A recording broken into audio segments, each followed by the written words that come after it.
It is a huge mass of red granite, almost round on one side and flat on the other, 12 feet high and as many thick, but broader than it is high, at about 50 feet in circumference. Page 62, note 1. The story to which this passage refers is as follows. In the days of David, some Israelites dwelt at Elah, or Elath, on the Red Sea, where, on the night of the Sabbath, the fish used to come in great numbers to the shore and stay there all the Sabbath to tempt them. But the night following, they returned into the sea again. At length, some of the inhabitants, neglecting God's command, catched fish on the Sabbath, and dressed and ate them. Afterward, cut canals from the sea for the fish to enter, with sluices which they shut on the Sabbath to prevent their return to the sea. The other part of the inhabitants, who strictly observed the Sabbath, used both persuasion and force to stop this impiety, but to no purpose, the offenders growing only more and more obstinate. Whereupon David cursed the Sabbath breakers, and God transformed them into apes. It is said that one, going to see a friend of his, was among them, found him in the shape of an ape, moving his eyes about wildly, and asking him whether he was not such a one. The ape made a sign with his head that it was he, whereupon the friend said to him, Did I not advise you to desist? At which the ape wept. They add that these unhappy people remained 3 days in this condition and were afterward destroyed by a wind which swept them all into the sea. Now, I'm guessing this was the Jewish version of the same story. Note 2, 62. The occasion of the sacrifice is thus related. A certain man, at his death, left his son, then a child, a cow-calf, which wandered in the desert, till he came to age, at which time his mother told him the heifer was his, and bid him fetch her and sell her for 3 pieces of gold. When the young man came to the market with his heifer, an angel in the shape of a man accosted him, and bid him 6 pieces of gold for her. But he would not take the money till he had asked his mother's consent, which, when he had obtained, he returned to the marketplace, and met the angel, who now offered him twice as much for the heifer, provided he would say nothing of it to his mother. But the young man, refusing, went and acquainted her with the additional offer. The woman, perceiving it was an angel, bade her son go back and ask him what must be done with the heifer. Whereupon the angel told the young man that in a little time the children of Israel would buy that heifer of him at any price. And soon after it happened that an Israelite named Hamiel was killed by a relation of his, who, to prevent discovery, conveyed the body to a place considerably distant from that where the fact was committed. The friends of the slain man accused some other persons of the murder before Moses, but they denying the fact, and there being no evidence to convict them, God commanded a cow of such and such particular marks to be killed, but there being no other which answered the description except the orphan's heifer, they were obliged to buy her for as much gold as her hide would hold. According to some, her full weight in gold, as others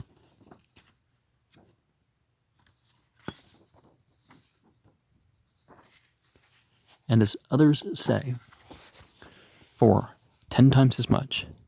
This heifer they sacrificed, and the dead body being by divine direction struck with a part of it, revived, and standing up named the person who had killed him, after which it immediately fell down dead again. The whole story seems to be borrowed from the red heifer, which was ordered by the Jewish law to be burnt, and the ashes kept for purifying those who happened to touch a dead corpse, and from the heifer directed to be slain for the expiation of an uncertain murder. Deuteronomy 21, 1 through 9. Which could be why he didn't translate the fact that the cow was yellow, and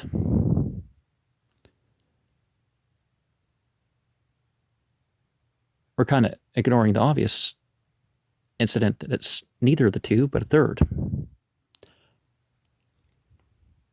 Page 69, 1. At first, Mohammed and his followers observed no particular right in turning their faces toward any certain place or quarter of the world when they prayed, it being declared to be perfectly indifferent. Afterward, when the Prophet fled to Medina, he directed them to turn toward the Temple of Jerusalem.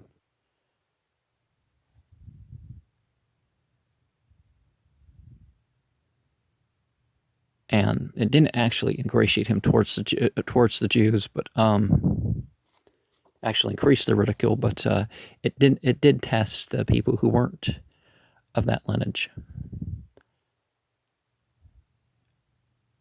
On the other side of the issue, which continued to be their qibla for 6 or 7 months, but either finding the Jews too intractable or despairing otherwise to gain the Arabs who could not forget their respect to the Temple of Mecca, he ordered that prayers for the future should be toward the last. This change was made in the 2nd year of the Hijrah and occasioned many to fall from him, taking offense at his inconsistency. Well, either direction caused issues among people, but actually people didn't even stop to question in the prayer that this happened during. Page 71. Safa and Marwa are 2 mountains near Mecca, whereon were anciently 2 idols, to which the Arabs used to pay a superstitious veneration. Jalaluddin says this passage was revealed because the followers of Muhammad made a scruple of going around these mountains, as the idolaters did. But the true reason of his allowing this relic of ancient superstition seems to be the difficulty he found in preventing it. No, actually, just like the abomination of desolation or whatever in the Temple of Jerusalem, it's that you're supposed to give up what's wrongly practiced in a place and rightly practiced in a place. And Muhammad believed, although it's only modernly been established, that all these idols and stuff are later than the actual structure. The idolatry wasn't initially part of it. They didn't even necessarily worship stars and stuff at the times of the older building. Abul Qasim Habatullah thinks that these last words were abrogated by those other who will reject the religion of Abraham except he who hath infatuated his soul. Now, if the Quran is supposed to be the word of God, then you would turn to the whole thing and let yourself be guided by the different parts of each subject. The idea that part of it's abrogated and you don't have to follow part of it, that's not something that Muhammad ever said. It's not something that the Quran says. What it's talking about is previous nations where you had, their scriptures were corrupted by the people, or they had rules that were, about local material culture or something, or some social situation that was the case for them, but it's not inherent universal, like not wearing a blue or purple thread to prove you're not a Satanist, or, I don't know what not wearing mixed fabrics are. There's a lot of things in the Bible that, so that he will have the meaning to be quite contrary to the letter, as if it had been. It shall be no crime in him, if he do not compass them. However, the expositors are all against him, and the ceremony of running between these two hells is still observed in the pilgrimage. And we find a lot of narrations that the whole pilgrimage was thought of in that sort of way. It's like, well, they got idols and false gods for every direction and all this stuff. It's like, well, that's not what it's about. Page 73:1, and the people who believed in all those idols and stuff, they didn't think well of these people who were worshiping with the same symbolic structure, but not their pantheon. 73:1. Some of the Arabs had a superstitious custom after they'd been at Mecca in pilgrimage, as it seems, on their return home, not to enter their home by the old door, but to make a hole through the back part for a passage, which practice is here reprehended. Page 74, note 1. In Arabic, al-Mashar al-Haram, it is a mountain on the farther part of Muzdalifah, where it is said that Mohammed stood praying and praising God till his face became extremely shining.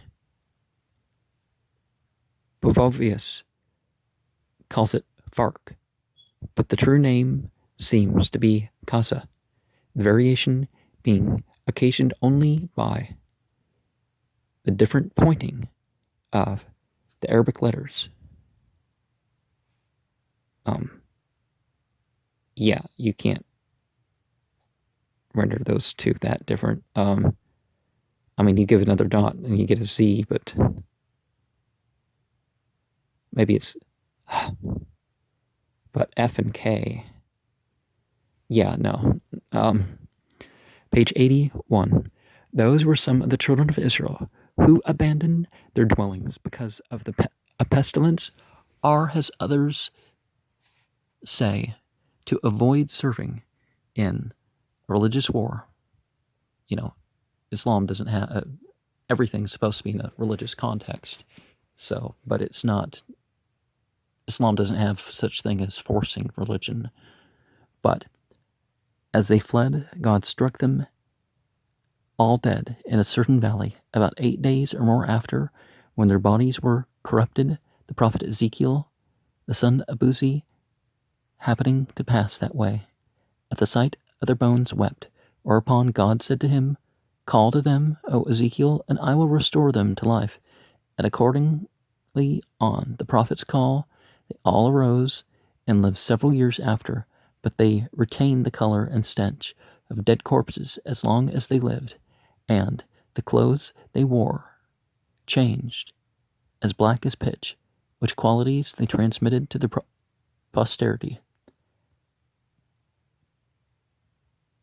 As to the number of these Israelites, the commentators are not agreed.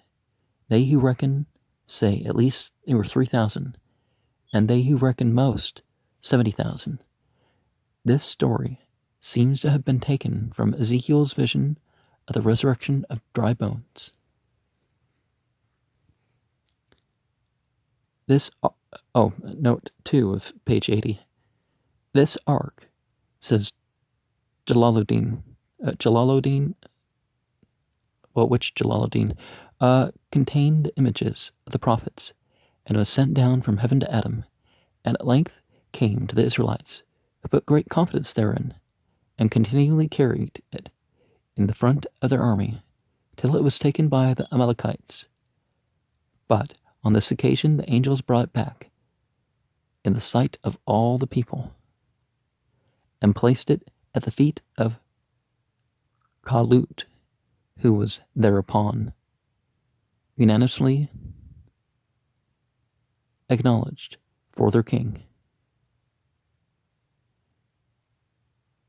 Basically, it's an Arabic form that's similar to Saul, and what's the ancient Egyptian? I don't remember.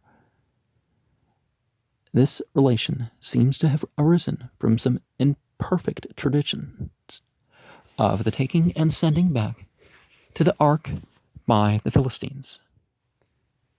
Well, they were outside the Bible. I don't think they were called Philistines, but because a wanderer is for the female Satan. That's possible as a concept, but the evidence seems to indicate that would have been a slur. Page 81, 1. Note 1. This throne in Arabic is called kursi. It is by the Muslimin supposed to be God's tribunal or seat of justice, being placed under that other al-arsh. Well, the footstool, the throne, and which they say is his imperial throne. The kursi allegorically signifies the divine providence which stations and governs the heavens and the earth, and is infinitely above human comprehension. And, of course, God being above that, but not seated like as if it supports God or something, or gives God rest or whatever. Page 82, 1. The person here meant was Uzair ar Ezra, who, riding on a donkey by the ruins of Jerusalem, after it had been destroyed by the Chaldeans, doubted in his mind by what means God could raise the city and its inhabitants again, whereupon God caused him to die, and he remained in that condition 100 years, at the end of which God restored him to life, and he found a basket of figs and a cruse of wine he had with him, not in the least spoiled or corrupted, but his donkey was dead, the bones only remaining, and these, while the prophet looked on, were raised and clothed with flesh, becoming a donkey again, which being inspired with life, being immediately to bray. Note 2. These birds, according to the commentators, were an eagle, a dove, say others, a peacock, a raven, and a cock, rooster, which Abraham cut to pieces and mingled their flesh and feathers together, or, as some tell us, pounded all in a certain mortar. And dividing the mass into 4 parts, laid them on many mountains, but kept the heads, which he had preserved whole, in his hand. Then he called them, each by their name, and immediately one part flew to the other, till they all recovered their first shape, and then came to be joined to their respective heads. Page 87, 1. The sign or miracle here meant was the victory gained by Mohammed in the 2nd year of the Hijrah over the idolatrous Meccans, headed by Abu Sufyan in the valley of Badr, which is situated near the sea between Mecca and Medina. Muhammad's forces consisted of no more than 319 men, but the enemy's army of near 1,000, notwithstanding which odds he put them to flight, having killed 70 of the principal Quraysh and taken as many prisoners with the loss of only 14 of his own men. This was the first victory obtained by the Prophet, and though it may seem no very considerable action, yet it was of great advantage to him and the foundation of all his future power and success, for which reason it is famous in the Arabian history and more than once vaunted in the Quran as an effect of the divine assistance. The miracle, it is said, consisted in three things. One, Mohammed, being by the direction of the angel Gabriel, took a handful of gravel and threw it toward the enemy in the attack, saying, "May their faces be confounded," whereupon they immediately turned their backs and fled. But though the prophet seemingly threw the gravel himself, yet it is told in the Quran that it was not he but God who threw it. That is to say, but the ministry of his angel. 2. The Muslim troops seemed to those who believed otherwise. No, Islam doesn't go around calling people pagan, heathen, infidel, Gentile, just because they're a different religion. That's to be twice as many in number as themselves, which greatly discouraged them. 3. God sent down to their assistance first 1,000, afterward 3,000 angels, by Gabriel mounted on his horse. Hazum, according to the Quran. These celestial auxiliaries really did all the execution. Through Muhammad's men, imagined themselves did it, and thought stoutly at the same time. And page 88, note 1. This expression alludes to a tradition that Abraham, when the devil tempted him to disobey God in sacrificing his son, drove the fiend away by throwing stones at him. Of course, but the spiritual consciousness behind it, right? In memory of which the Muslimin at the pilgrimage of Mecca threw a certain number of stones at the devil. Well, no, at the same spots with certain ceremonies in the valley of Benham. It is not improbable that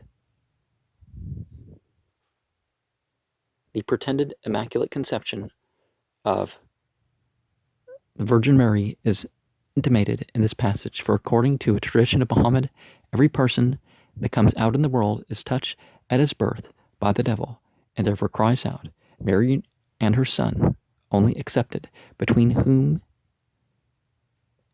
Oh, I thought it wasn't even her. It was just Jesus. But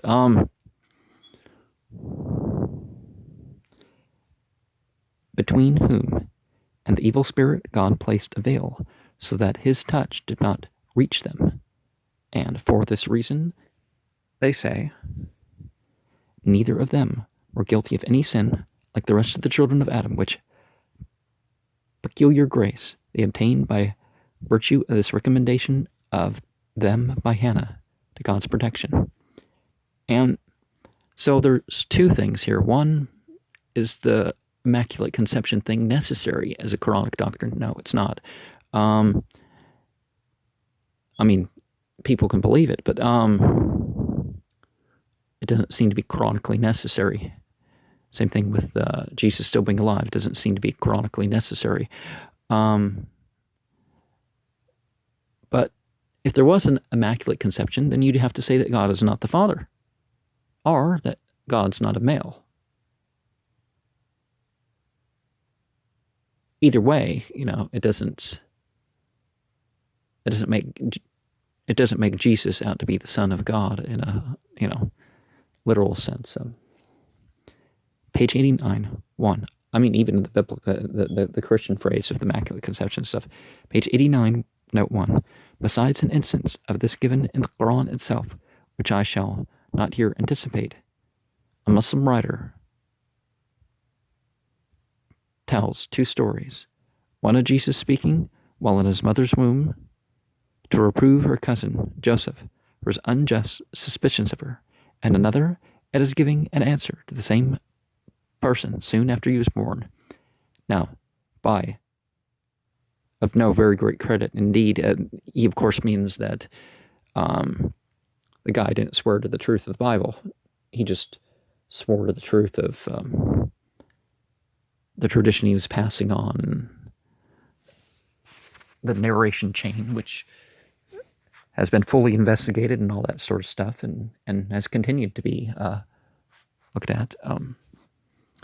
For Joseph being sent by Zacharias to seek Mary, who had gone out of the city by night to conceal her delivery, and having found her, began to expostulate with her. But she made no reply. Whereupon the child spoke these words, Rejoice, O Joseph, and be of good cheer, for God hath brought me forth from the darkness of the womb to the light of the world, and I shall go to the children of Israel and invite them to the obedience of God. These seem all to have been taken from some fabulous traditions of the Eastern Christians, one of which is preserved to us in the spurious gospel of the infancy of Christ. Well, why are the ones that are the most edited gospels considered the ones to have? And some of those are not the earliest ones. I mean, there are earlier and there are later ones, but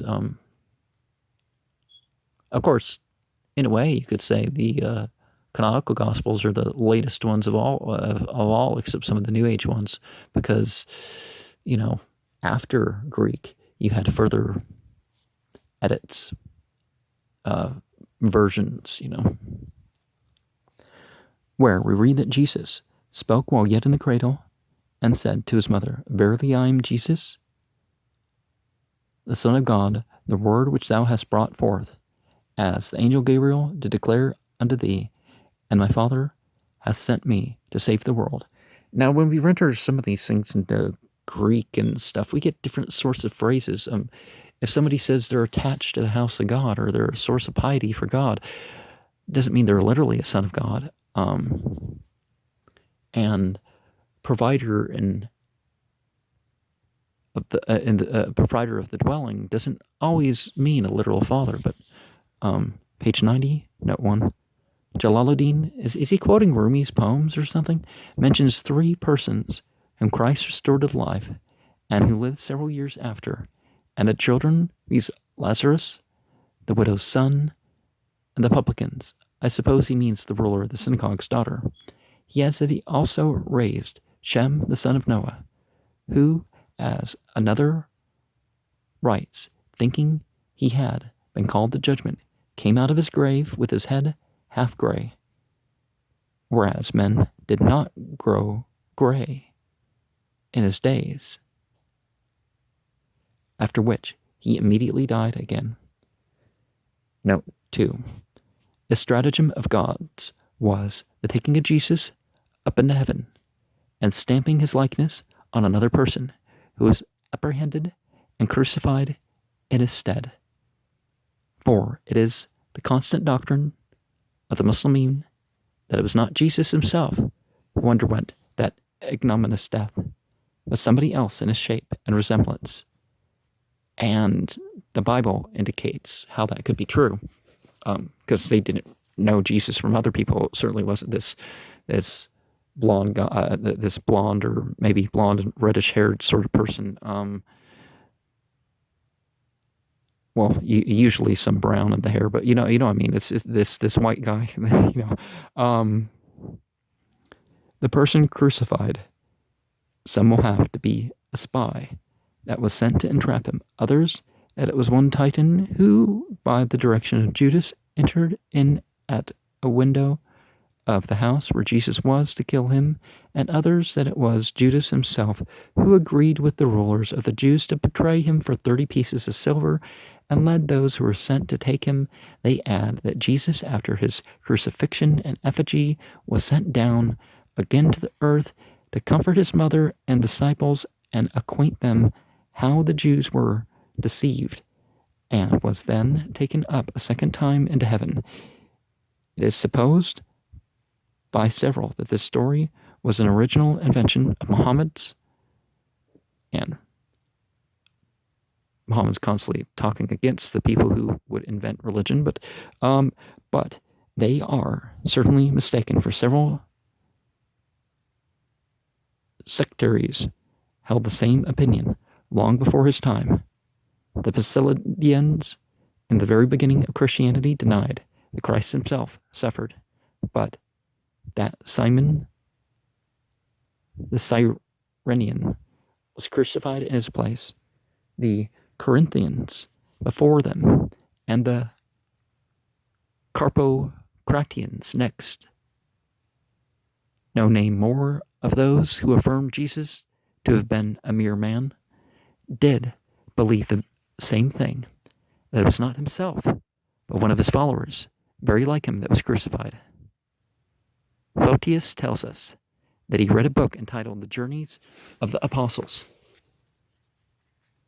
relating to the acts of Peter, John, Andrew, Thomas, and Paul, and among other things contained therein, this was one, that Christ was not crucified, but another in his stead, and therefore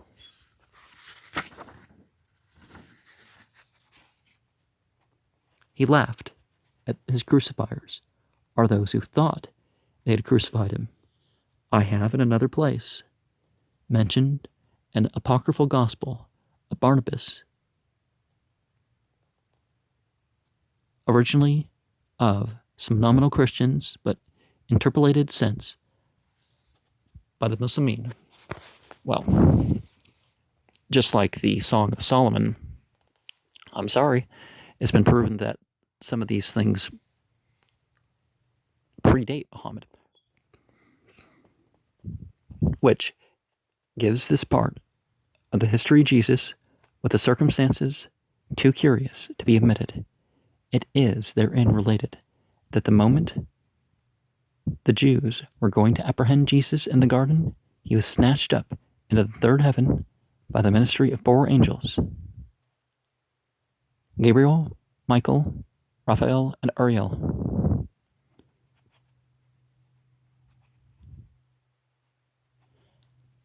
That he will not die till the end of the world, and that it was Judas who was crucified in his stead, God having permitted a traitor to appear so, like his master, in the eyes of the Jews, that they took and delivered him to Pilate, that this resembling was so great that it deceived the Virgin Mary and the apostles themselves, but that Jesus Christ afterward obtained leave of God to go and comfort them, that Barnabas, having then asked him why the divine goodness had suffered the mother and disciples of so holy a prophet to believe, even for one moment, that he had died in so ignominious a manner, Jesus returned the following answer: O Barnabas, believe me that every sin, however, how small soever, is punished by God with a great torment, because God is offended with sin. My mother, therefore, and faithful disciples, having loved me with a mixture of earthly love, the just God has been pleased to punish this love with their present